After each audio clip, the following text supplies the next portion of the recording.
ঝামেলা হতো, অনেক লোক জানতো না হাতটা কোথায় রাখবে।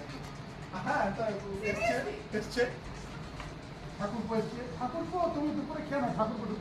হ্যাঁ বৌদি, বৌদি তোমাকে আমি সকাল থেকেই বলছিলাম যে বৌদি রান্না করছে, দাদাকে বললাম যে এত কষ্ট করে গরম করে না রান্না করে হাতটা কোথায় রাখবে বুঝতে পারছি না। এটা অ্যাকচুয়ালি আমি শুনেছি এই যে আর তোমার না এই পজিশন কি হবে তখন বলছি দাদা দাদা পজিশন থেকে যে পকেটে থাকবে তখন বলছি দাদা শোন, তুই আমাকে দেখতে পাচ্ছিস এত দূর থেকে সম্ভব নয়, তুই কেন এরকম করে রাখতে পারিস না, হাতগুলো দাদা দাদা করে ডাকছিস আমাকে। ও সত্যিকার ডায়লগে বোঝাচ্ছে হাতটা কোথায় এমনি করে রাখি, এমনি করে রাখি।